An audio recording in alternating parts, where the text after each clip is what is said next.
All right, y'all, welcome back to another episode of hashtag CB99 Talks. This is episode 66. Of course, I'm Combo Breaker 99. All right, y'all, back with another episode. Busy last week, busy once again. So, I couldn't drop an episode last week. So I said, look, maybe I'll drop two this week since I shorted y'all of an episode last week. I'll probably drop another one tomorrow. But this episode here, I wanted to go back and actually dedicate an episode to an all-women's card. A couple Fridays ago, we had Combate Global. I don't know if y'all caught that. I actually saved it to watch, but I didn't get around to it because I was busy, a couple weekends ago. So I got around to watching it last week around like last Wednesday or Thursday. And I said, you know what? I got to go back and watch it again. And I want to just, kind of go back and review all the fights on the card and just talk about Combate Global's card as a whole, doing this all women tournament similar to Invicta FC. It's called the Last Latina Standing. And what they did was they had 8 women. They put 8 women in the strawweight division. This was focused on the strawweight division. They got 8 women in a 7-fight tournament. 1-round fights, same as Invicta. And the last fight I think was supposed to be like three rounds. So, but last fight didn't last 3 rounds. Spoiler alert. But yeah, man, I just wanted to come back and talk about the card as a whole. I enjoyed the performances from all the ladies. I liked the energy they brought.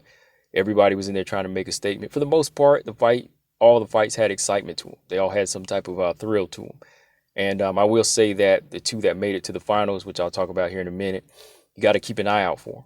Definitely keep an eye out for them because I think, big things are coming from them, especially the winner, which I'll talk about here. But I just want to go back and talk about each fight and the performance of each lady. And then, just kind of break down what I've seen from the winner and what could be next for her. So yeah, Combate Global, the Last Latina Standing. It was an 8-women tournament, like I said, and the first fight was between Karen Sedillo and Claire Lopez. Now, Claire Lopez, I've seen her before. I think I've seen her. Correct me if I'm wrong. It was Invicta FC.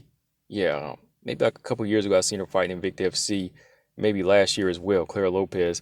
But Claire Lopez, she was able to win the first fight right away. She came out with pressure behind a good jab. Sedillo, she came out as a boxer, boxing off the back foot with combinations, working her right hand off the back foot, trying to stand her ground. But Lopez, she's more of a ground fighter, but she's been looking to mix it up lately. She was looking to make a statement, landing her own 1-2s. So as Sedillo was trying to counter, she went to land a head kick, but she threw the head kick. She fell off balance, and Lopez, she just went into the half guard, controlled the top position, landed nice strikes. Sedillo, she was trying to squirm out. She switched to top position, but she tried to get the guillotine. She tried to get a guillotine choke, but Lopez, she was much quicker. Like I said, she's much more fluid on the ground, explosive. She was able to break free, get that top position, and they went from full mount to get in the back of Lopez. And from there, she was able to land some good strikes. Sedillo, she tried to squirm out. She gave up her back again, and she was just eating a lot of strikes from there. She was just pretty much defenseless, but she was able to make it out of the round. So Lopez, she took this win pretty easy, but it wasn't a finish. I could see that she was really having trouble with the ground game of Claire Lopez, which is really going to help Claire Lopez in the future down into the semifinals. So Claire Lopez won the first fight. All right, so the second fight, Paulina Vargas versus Claudia Diaz. This was a good fight. This was a good fight here too, man. Diaz, she came out picking her shots nicely. I was kind of seeing the energy she was bringing, bringing some nice accurate shots. She landed a head kick and a left hand right off top, but she was a little bit forceful because Vargas, she was doing well off the back foot, off the jump. She was boxing off the back foot, landed a beautiful left hook that touched the jaw of Diaz, followed by a big combination that dropped Diaz. I thought it was over. Diaz was able to recover. She was able to get Vargas down and use this time to recover. She was in the guard of Vargas and just used this time to stay in close and recover. Vargas, she was able to get back to her. She was able to get back to her feet. And as she got back to her feet, Diaz, she was just hanging on, hanging on to the body to try to recover. She got a double leg takedown, was just using this time to recover. But Vargas was able to get back to her feet, plant some nice right hands, use that energy, use that pressure, and just try to look to finish Diaz. But Diaz got a strong chin. She took some big shots and got dropped. Once again, she got dropped with another big right hand, but she bounced right back up. She bounced right back up and looked like she was done. But Vargas, she was able to clinch, rough her up, get in some good knees, but she couldn't land that finishing shot. So it went to the decision as well. So Vargas, she actually pulled out the win, so she advanced. Next fight was Yaaria Cunningham and Christina Adamez. This was an okay fight. This one didn't have too much energy here as far as like the first two because they were fighting more at a 3 round pace, in my opinion. You know, it looked like they were kind of feeling each other out in the first round. Here and there were some explosive parts, but they didn't really go straight after it like the rest of the fighters did.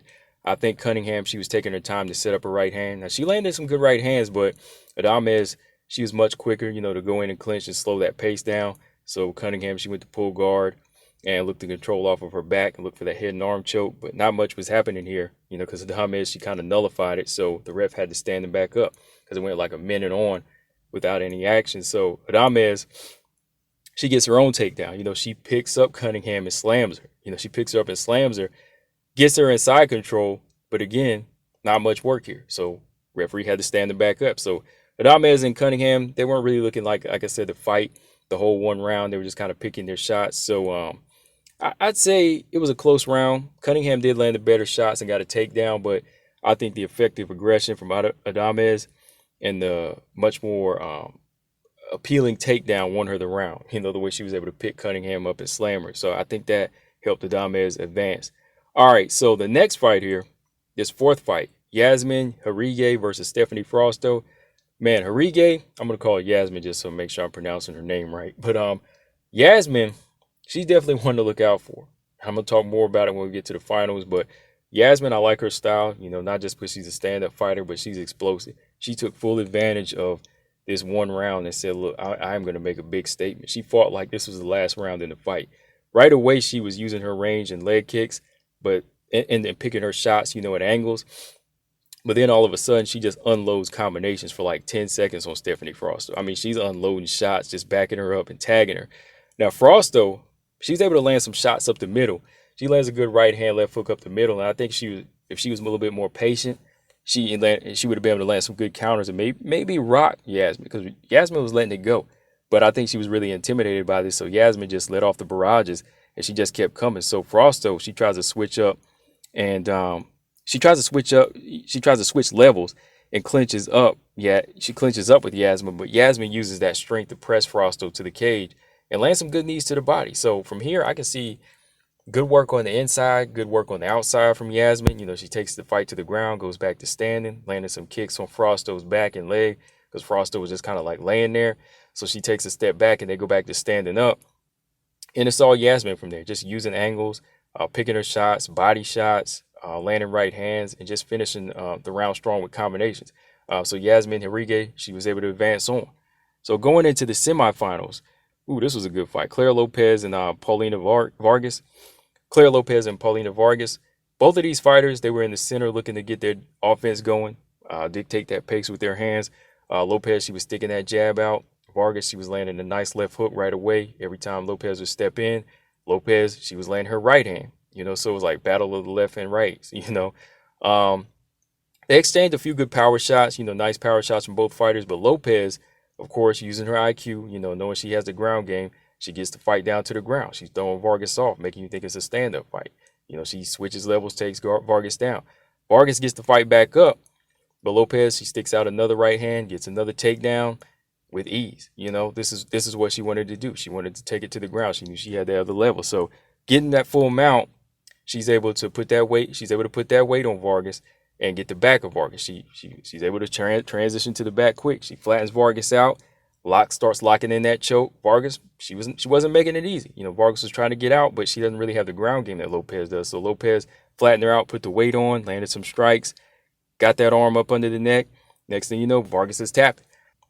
So Lopez, she got that rear naked choke. Nice job of Lopez, you know, not keeping it standing, just using her jiu-jitsu, using that IQ, and making this fight hers. You know, she took this fight to the ground, so she advanced to the finals. All right, the last fight in the semifinals, Christina Adamez versus Yasmine Jauregui.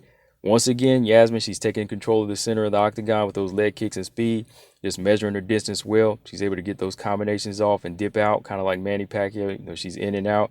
But Adamez, she's able to go in, slow that pace down with a clinch to the fence, looking for that body lock. But Yasmine, her takedown defense is on point. And the one thing I say about her, who she's reminding me of right now, like back in 2014 or 2014 or 2015, is like a young Yaaria. And I'll tell you why here in a minute. Because as soon as Adamez tries to use that strength, she does get the takedown. But Yasmine, she pops right back up, reverses that clinch, and uses her physical strength, and she's much more active on the inside. You know, she's active, she's landing, and she's really pressing Adamez back, and she's able to break and go right back to striking. She goes back right back to the center of the octagon, controlling that striker with the leg kicks and hard right hands, and she's able to hurt Adamez. As soon as she hurts Adamez with that right hand, Adamez goes on the back foot. Yasmine unloads a barrage. Adamez, she just shells up and she's overwhelmed, and she's not stopping. Yasmine is not stopping here. Adamez actually tries to walk away from these flurries, but Yasmine, she just keeps firing off, landing shots up the middle until finally the referee stops it. So big finish to the semifinals for Yasmine Jauregui. And I'll say, she was reminding me of Joanna here because she was showcasing that physical strength. Like every time somebody would try to take her down, she would pop right back up, or if she get into a clinch, she would reverse the clinch and she would break. But she would use that physical strength to press you back. She'd make sure that she's stronger than you whenever she gets you on the inside, but then eventually she'll break to go back to stand up. So right away, she was kind of reminding me of Joanna with that hand speed and that takedown defense. So that's definitely something to look out for. All right, so final fight, Claire Lopez, Yasmine Jauregui. This is a good style matchup, striker versus grappler. I already knew this fight wasn't going to go the distance. I knew this fight was going to be explosive. Right away, Yasmine, she came out with combinations once again, landing and tagging Lopez. Lopez, she was trying to find that rhythm and that timing. Like she was trying to find good straight shots up the middle as soon as Yasmine would come in. But Yasmine was just too quick. It was kind of like Manny Pacquiao. Like I said, she's just too quick, measuring. She'll go right back on the outside and she'll measure. She'll throw those little feints out there. So Lopez, she's trying to find that rhythm, but she can't. So Lopez sticks out a right hand, lands it. But Yasmine, she comes back and stuns Lopez with her own right hand, left hook combination, and she's getting that respect to Lopez. So Lopez, she starts to try to use that IQ here. She goes full on into grappler mode. She goes in, gets the takedown, but what does Yasmine do? She's showing shades of Joanna again. She pops right back up, using that strength and controlling the arms of Lopez here. She's controlling those arms. She's using her physical strength, and she's able to break free, clinch up herself. She reverses that clinch, and she starts landing some big strikes, some good knees up the middle, some good tie knees on Lopez, and just using her head well to control the clinch. So she's really doing a lot of things like you see Joanna do, control with that physical strength. She's actually turning the tables on the grappler here. She's actually kind of reversing that on Claire Lopez, just all around good inside fighting, good brutal knees, good shots, till finally Yasmine, she just lets go Pacquiao style once again, just letting go of those combinations, overwhelming Lopez the same way she did Adamez. She lets those combinations go and she's just overwhelming Lopez until the referee steps in and stops it. So first round finish for Yasmine Jauregui. So yeah, man, Yasmine Jauregui, she took it. She was the last woman standing. She was the last Latina standing Friday night on Combate Global. And I got to say, shout out to Yasmine Jauregui. She put on a good show. Claire Lopez, she also did. All the ladies did. But, Yasmine Jauregui definitely showed you why she is that next level. And like I said, it's still too early to tell, what she brings to the table. Got to put her through some more tests. But right now, from what I'm seeing, the way she was able to handle the ladies on this card here, she's definitely showcasing some, potential elite skills. Like I said, shades of Joanna, very good IQ. And, to be able to do what she wants as far as using her stand-up, she's making sure that she's physically strong, that she's quick, and she has takedown defense, just like Joanna.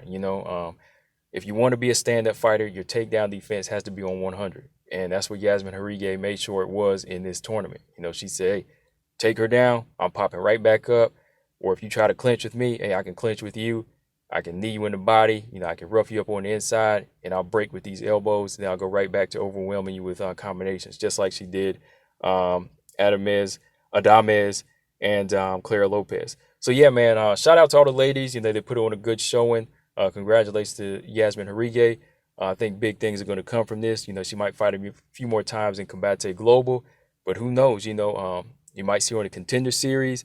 Might see her fighting Invicta. Who knows? But UFC might be giving her a call one day. So yeah, guys, that's pretty much all I got on this episode. I just want to come back and, like I said, put a spotlight on this card here. Wasn't going to be a long episode, but, I'll be back with another one tomorrow. Yeah, definitely got to start checking more Combate Global's cards out like this. Well, hopefully they put more women's shows together like this, like Invicta FC.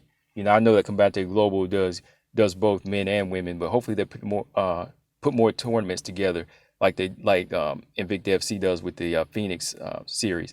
So yeah, guys, that's pretty much all I got. Make sure y'all subscribe to the show, iTunes, Spotify, Stitcher, Google Play, and make sure you subscribe to the YouTube channel, Combo Breaker 99. Thanks to my new subscribers that are always coming through and interacting. You know, like I said, keep on subscribing. I'll keep on doing this, guys. Combo Breaker 99. I'm out. Subscribe. Peace.